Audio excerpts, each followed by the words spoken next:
Halo teman-teman semua, Frans, Mas Joko, Nono, Ya, Mas Beni. ya, Ya, halo. ya bagaimana? Semua Halo, sehat? Shalom. Semua sehat nih?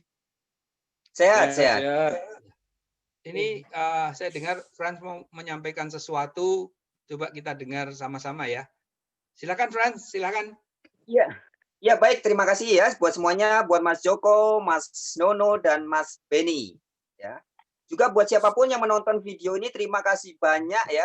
Juga kalau mungkin ada yang mau membagikan kepada teman, saudara, teman, dan siapapun, terima kasih banyak. Baik, langsung saja saya akan bawakan satu pandangan yang sangat penting ini tentang Injil Yohanes ini, Pak Beni, ya, Pak Joko, dan Pak Nono. Jadi begini, Injil Yohanes adalah Injil yang sangat begitu jelas terang benderang, memberitahu pembacanya di seluruh dunia. Mengapa saya katakan seluruh dunia? Karena kita tahu kitab Yohanes sudah diterjemahkan dalam seluruh bahasa manusia yang ada di muka bumi ini. Nah, tujuan dari penulisan Injil Yohanes ini begitu jelas disampaikan oleh penulisnya, yaitu tertulis di dalam Yohanes 20 ayat 31. Nah, jadi sambil dibuka ya teman-teman ya. Jadi di Yohanes 20 ayat 31, itu kalau di judulnya oleh Lembaga Alkitab Indonesia ditulis tebal itu. Maksudnya Injil ini dicatat. Jadi mungkin teman-teman bisa dilihat ini ya. Maksudnya Injil Yohanes dicatat. Saya bacakan ya.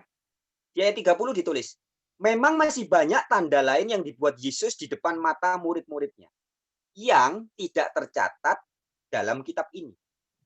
Jadi penulisnya memberitahu bahwa mujizat-mujizat Yesus, tanda-tanda keajaiban Yesus itu ada banyak yang belum sempat dicatat oleh si penulis. Tetapi di ayat 31 ditegaskan, tetapi semua yang tercantum di sini telah dicatat supaya kamu percaya bahwa Yesuslah Mesias, Anak Allah, dan supaya kamu oleh imanmu memperoleh hidup dalam namanya. Jadi sudah begitu jelas terang benderang, siapapun anak SD, anak SMP pun kalau baca ini bisa tahu dengan jelas bahwa maksud penulisan Injil Yohanes supaya pembacanya kita semua percaya Yesus Mesias, Anak Allah.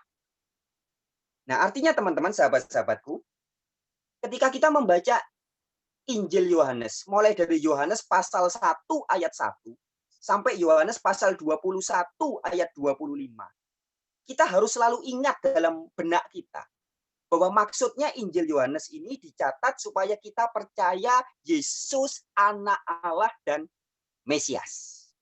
Jadi bukan ada tujuan maksud-maksud lain. Artinya, ketika misalkan kita membaca Yohanes 1 ayat 1, an arche an hologos, kai hologos an proston theon, kai theos an hologos.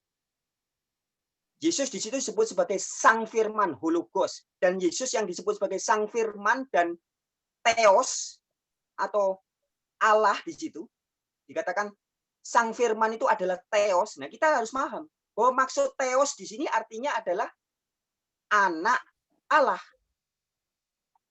Nah, ini bisa kalau kita hubungan lebih jauh, kita gali lebih jauh, jelas di dalam Yohanes 10 ayat 34 sampai 36, Yesus mengatakan kepada siapa firman disampaikan boleh disebut theos. Nah, di ayat 36-nya ditegaskan di situ bahwa theos yang dimaksud adalah anak-anak Allah.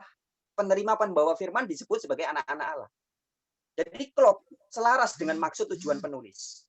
Atau ayat yang lain, misalkan kita bahas lagi di Yohanes 1 ayat 49 ya. Itu Nathanael ya, itu kisah tentang Nathanael mengakui bahwa Yesus, Rabi, engkau adalah anak Allah. Jelas, ceto welo-welo. Atau juga di ayat favorit kita, biasanya di Yohanes 3 ayat 16 sampai 17. Itu ayat yang bagus sekali ya. Di situ ditulis demikian. Karena begitu besar kasih Allah akan dunia ini, maka ia mengaruniakan anaknya yang tunggal. Di ayat 17-nya ditegaskan lagi. Sebab Allah mengutus anaknya ke dalam dunia. Jadi kita semua bisa tahu dengan terang benderang ketika membaca Injil Yohanes bahwa yang menjadi manusia itu bukan Allah yang maha kuasa atau pribadi kedua dari Allah yang katanya Tritunggal, tetapi yang jadi manusia adalah anaknya anaknya Allah. Sangat jelas. Jadi seluruh isi Injil Yohanes ini selaras. Ya, ya, Artinya saya paham. teman-temanku. Ya, Iya, ya. Bagaimana Pak lanjut, Beni? Silakan. lanjut, Fran, lanjut. Ya. Jadi artinya ketika misalkan ya ada teman-teman kita guru-guru yang mengajarkan Trinitas misalkan. Mulai mencomot ayat Yohanes 1 ayat 1.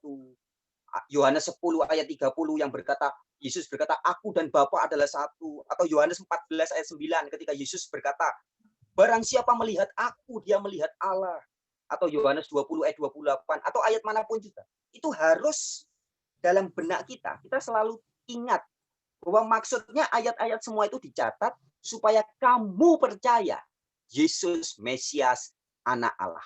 Jadi Yohanes menulis Yohanes 1 ayat 1. Yohanes menulis Yohanes 10 ayat 30. Yohanes menulis Yohanes 14 ayat 9. Semua itu dilakukan oleh penulisnya adalah supaya kamu percaya Yesus anak Allah dan Mesias. Mantap. Jadi aku nangkep. Jadi maksudnya gini. Itu kalau aku ilustrasikan tuh sama seperti misalnya kita kan tahu garpu ya. Garpu itu kan alat makan itu ya. Temannya sendok. Ya. Nah, penciptanya garpu itu kan memaksudkan garpu untuk membantu kita supaya memudahkan makan kan gitu ya. Tapi di negara antah berantah tiba-tiba pembuat garpu itu melihat garpu dipakai buat sisiran. Ya, jadi nyalai kodrat kira-kira gitu ya. Jadi menurut saya itu kan sudah dipatok oleh penulis kitab Injil. Kalau dia menafsirkan Yesus Allah dari membaca buku Yohanes ya itu seperti garpu dipakai buat sisiran gitu ya. Bagaimana Pak Joko? Pak Joko bisa jelaskan sedikit tentang Mesias ini apa? Iya. Makasih Mas Beni, Pak Fran. Bagus sekali itu penjelasannya. Saya ingin menambahkan ya. Mesias ini anak Allah yang hidup, bukan satu-satunya Yohanes yang berbicara ya. Di dalam Matius 16 ayat 16, ketika Yesus berbicara dengan murid-muridnya, menurut kamu siapa aku ini, kata Yesus. Ada yang bilang nabi dan lain sebagainya kan gitu. Tapi kemudian Yesus tanya kepada Petrus, "Hai Petrus, menurut kamu aku ini siapa?" Lalu Petrus menjawab, "Engkau adalah Mesias, anak Allah yang hidup." Lalu Yesus sangat membenarkan dengan mengatakan, bukan kamu yang mengatakan itu, tetapi Bapakku yang menyatakan itu kepadamu. Jadi dukungan yang disampaikan oleh Pak Fran itu juga didukung oleh Petrus, oleh Yesus sendiri. Nah sekarang begini, makna Mesias itu apa? Banyak orang yang tidak ngerti makna Mesias. Mesias itu adalah Kristus, yang artinya yang diurapi, yang diberkati. Tentu saja kalau Yesus diurapi atau diberkati oleh Allah, ini sudah pasti tidak setara. Kata Yesus sendiri mengatakan, Bapa lebih besar daripada aku. Ibrani 7 ayat 7 juga mengatakan, memang kita tidak dapat disangkal bahwa yang lebih rendah diberkati oleh yang lebih tinggi. Jadi Mesias itu tentu saja bukan yang mengurapi, tetapi Mesias itu yang diurapi oleh Allah. Dalam hal ini, Yesus diurapi oleh Allah, tentu saja bukan Allah itu sendiri. Yaitu yang bisa saya tambahkan ya, Pak Fran. Ya. Saya nangkep. Jadi Mesias itu kan artinya yang diurapi Allah. Berarti bukan Allah. Gitu mestinya ya. Iya. Jadi kalau ada yang bilang, ya Yesus itu Kristus, Yesus itu Mesias, tapi Yesus itu Allah, itu kan lucu. Ya, saya buat ilustrasi gini. Suatu saat kita membaca media entah kapan, ada orang namanya Blagidul, Blagidal misalnya begitu. Kita tidak kenal nama itu laki atau perempuan. Tapi suatu kali kita lihat badannya gempal, kumisan, ya kumisnya tipis maksudnya. Nah, tetapi dia terpilih sebagai Miss Universe, gitu kan? Nah, gara-gara kumisnya tipis dan badannya gempal, terus orang bilang Blagidul Blagidal itu cowok. Bagaimana? Padahal terpilih jadi Miss Universe, loh, kan lucu. Artinya, walaupun namanya apapun kita tidak kenal, badannya mirip laki, tapi yang namanya Miss Universe ya mesti cewek, kan gitu ya. Begitu juga Iya, Mesias. Ya Mesias itu bukan Allah. Wong dari arti Mesias saja sudah yang diurapi oleh Allah, berarti kan bukan Allah itu sendiri. Kira-kira gitu Mas Joko. Iya, betul. Ya.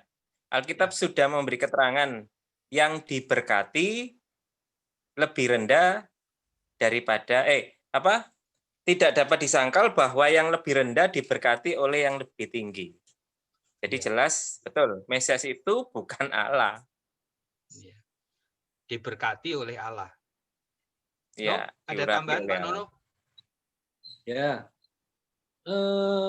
Kita masih ingat ya, kita seringkali dulu waktu kita masih berpaham yang lama, kita juga berpikir bahwa saat-saat seperti di Yohanes itu Yesus fungsinya jadi manusia gitu. Saat dia jadi manusia maka seperti itulah.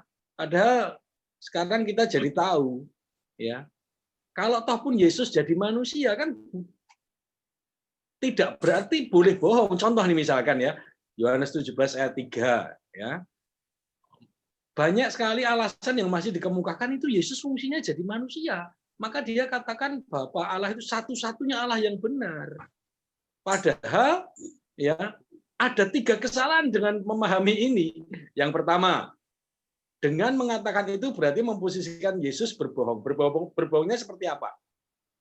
Paham Trinitas itu kan punya Allah Bapa, Allah Anak, Allah Roh. Ya.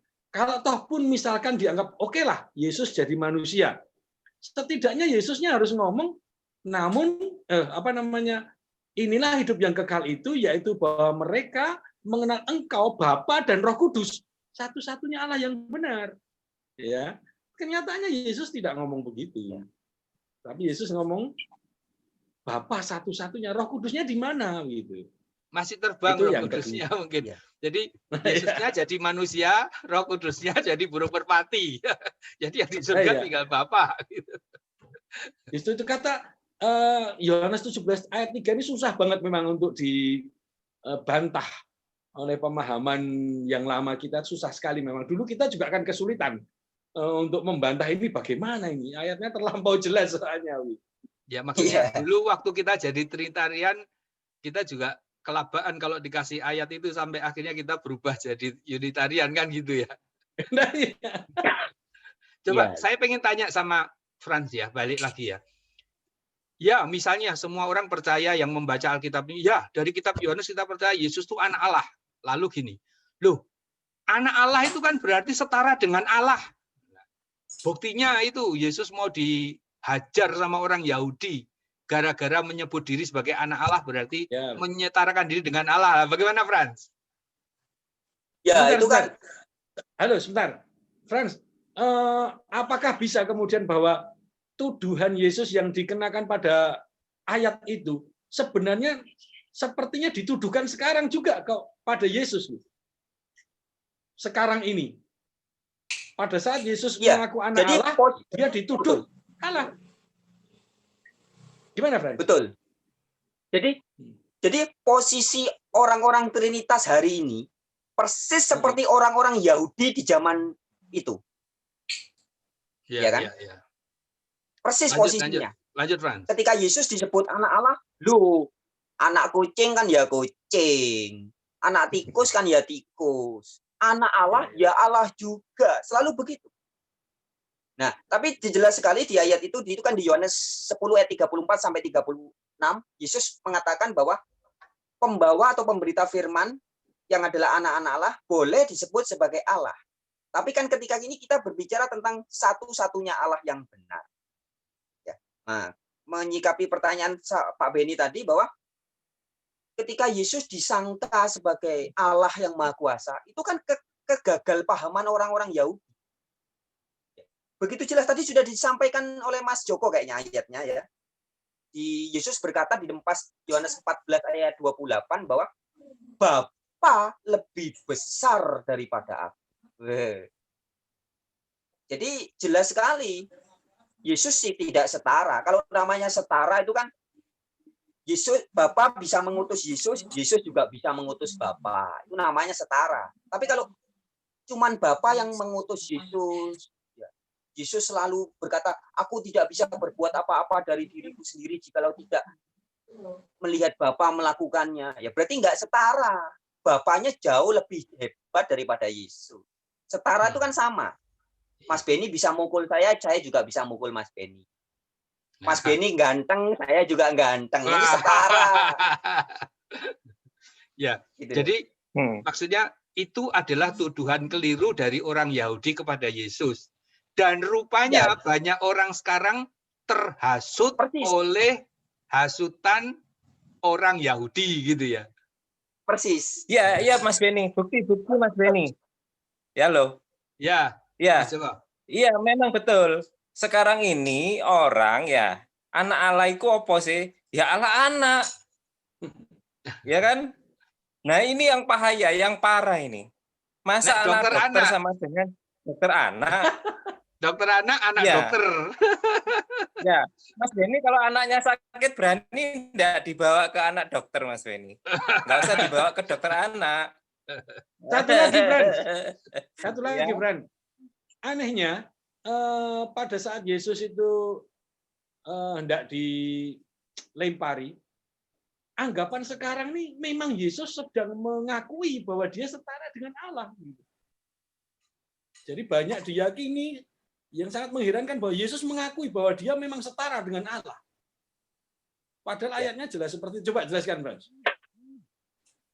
Iya. Makanya kan kita kan skriptura, interpret skriptura ya. Jadi ayat yang satu diterangkan ayat yang lain. Ayat yang satu dijelaskan ayat yang lain. Jadi sejak awal prinsipnya kita ingat selalu Yohanes 20 ayat 31 tadi. Jadi ketika Yohanes juga menceritakan kisah Yesus di hadapan orang Yahudi yang salah paham itu, kita tetap dalam benak kita harus ingat Yesus ini sebagai Mesias.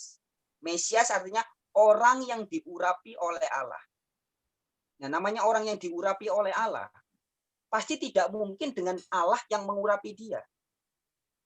Nah, jadi kita harus paham seperti itu. Termasuk ketika si Yohanes menuliskan kisah kesalahpahaman orang-orang Yahudi yang mau melempari dia itu. Seperti itu kalau. Iya, saya nambah dikit ya. Saya nambah dikit ya. Seperti waktu saya kemarin diskusi sama seseorang ya. Itu kan di ayat itu dibilang orang Yahudi itu siap-siap melempari Yesus. Ya, coba kita pikir ya. Orang-orang Yahudi itu sudah pegang batu, mau ngelempari Yesus. Artinya orang-orang Yahudi itu kan lebih dari satu. Mereka menuduh Yesus berkata bahwa dirinya anak Allah, berarti menyetarakan diri dengan Allah. Nah, bayangkan. Seandainya Yesus itu ngomong, ya, aku memang setara dengan Allah. Gitu ya. Kira-kira apa yang terjadi? Sudah dilempar. Ya, dilempari. Faktanya Yesus dilempari atau tidak? Tidak jadi dilempari. Artinya tuduhan orang-orang Yahudi itu mental. Jadi ternyata Yesus tidak sedang menyetarakan diri dengan Allah. Saya rasa ini pengertian yang sangat gampang, tapi heran gitu aja kok pada nggak ngerti gitu.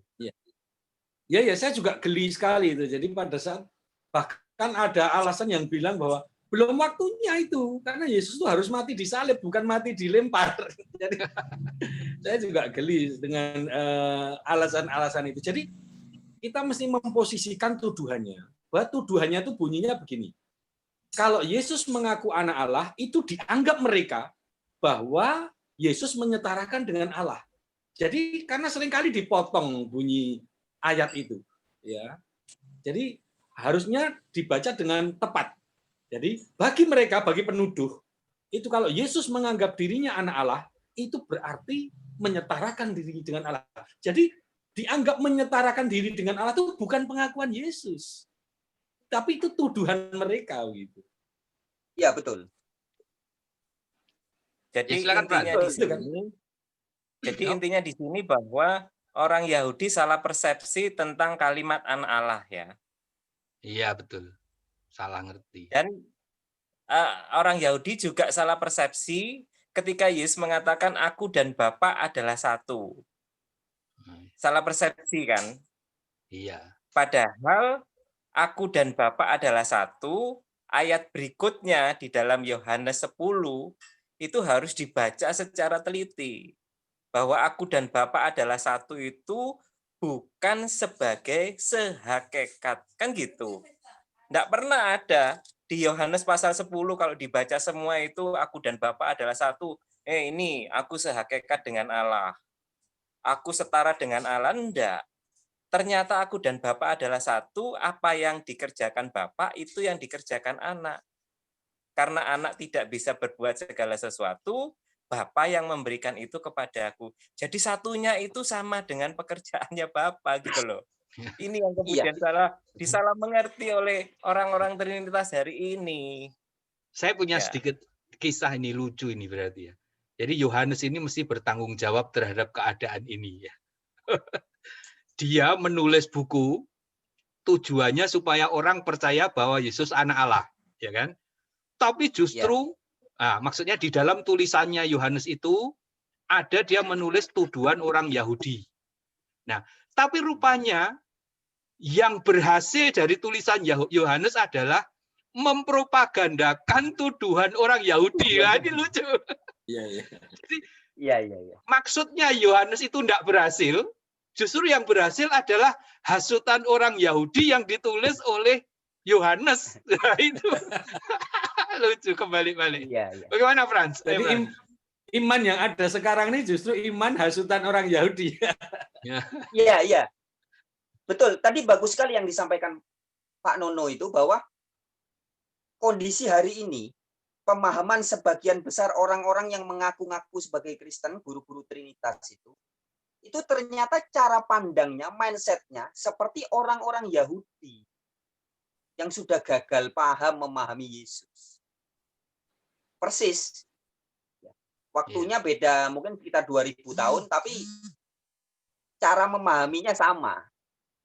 Nah, tetapi bagusnya adalah ada Yohanes 20 ayat 31 itu, di mana penulisnya begitu terang benderang memberitahu kita semua bahwa Injilnya ini ditulis supaya kamu percaya bahwa Yesus adalah Kristus atau Mesias, bahwa Yesus adalah orang yang diurapi oleh Allah. Nah, artinya di ayat-ayat sebelum Yohanes 20 ayat 31, apapun ayat itu, termasuk di Yohanes 10 ayat 30 sampai 34, 35 dan 36 tadi, itu semua adalah untuk menegaskan bahwa Yesus adalah Mesias, anaknya Allah. Iya. Ya, saya rasa pembicaraan ini cukup jelas ya.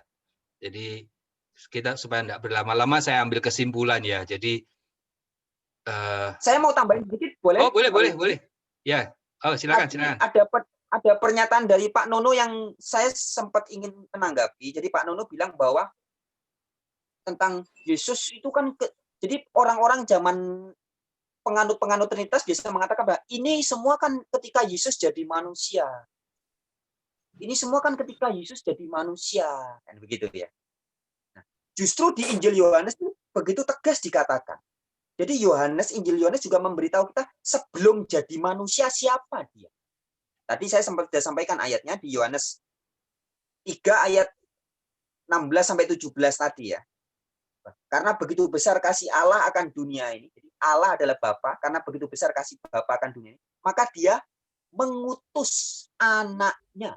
Ya, ayat 17 dikatakan. Allah mengutus anaknya. Jadi sebelum jadi manusia, dia tetap anak Allah. Pada saat dia jadi manusia, dia berulang kali menyebut dirinya anak Allah. Dan setelah dia tidak jadi manusia lagi, terangkat ke surga, di Yohanes 20 ayat 17, Yesus bilang, aku akan pergi kepada Bapakku dan Bapakmu. Dan setelah Yesus betul-betul di surga, di kitab Wahyu, Yesus tetap disebut sebagai anaknya Allah. Nah, jadi artinya betul di dalam kitab Ibrani dikatakan, Yesus dulu, sekarang, dan selamanya tetap sama. Jadi dulu sebelum jadi manusia, dia anaknya Allah. Pada saat jadi manusia, dia anaknya Allah. Setelah dia bukan manusia lagi, dia tetap anaknya Allah. Clear. Jadi seluruh ayat-ayat Alkitab itu sinkron. Itu Pak Beni. Saya mau tambahkan dikit. Saya tadi waktu bicara yang pertama itu kan baru 2 poin ya. Poin yang ketiga itu begini, masih ada kaitannya dengan yang Frans sampaikan. Alasan bahwa apa yang dilakukan ini semua itu karena Yesus dalam wujud manusia. Saya ingin jawab begini. Justru pada saat Yesus menjadi manusia inilah Yesus memberikan pemahaman-pemahaman yang kita teladani. Nah, kalau Yesus tidak jadi manusia, tidak ada orang Kristen. Ya, justru kita disebut Kristen itu dengan turunnya Yesus jadi manusia, apa yang Yesus sampaikan, apa yang Yesus teladankan, itu yang kita tiru. Lah kapan lagi kita mau niru Yesus kalau dia tidak jadi manusia? Dan pada saat dia jadi manusia itulah dia menyampaikan hal-hal yang kita yakini ini. Iya. Nah, Sip. gitu. Sip, supaya tidak berkepanjangan ya. Jadi saya simpulkan, saya membuat kesimpulan. Silakan, Jadi, Pak Beni. saya rasa jelas sekali. Jadi kalau mau baca Alkitab, utamanya kitab Yohanes, jangan punya kesimpulan lain. Ya. Kesimpulannya adalah Yesus itu anak Allah dan Mesias. Kan gitu ya. Ya, anak Allah itu bukan setara dengan Allah. Anak itu di mana-mana mesti di bawahnya Bapa. Ya kan? Betul. Seluruh dunia bahasa ngomong gitu. Kalau ada anak yang menyetarakan diri dengan Bapa, itu namanya anak kurang ajar. Jadi jangan jadikan Yesus sebagai anak yang kurang ajar, kan gitu ya. Nah, satu lagi yang terakhir, Yesus itu Mesias. Mesias itu yang diurapi oleh Allah. Ya, namanya yang diurapi oleh Allah berarti dia bukan Allah. Kan begitu harusnya. Ya, mudah-mudahan obrolan kita ini nanti kalau dibagikan bisa mendatangkan manfaat buat pembaca. Gitu dulu ya. Amin, haleluya, pasti. Sampai Terima ketemu kasih di semuanya. pembicaraan berikutnya. Ya, Terima kasih salam. semuanya.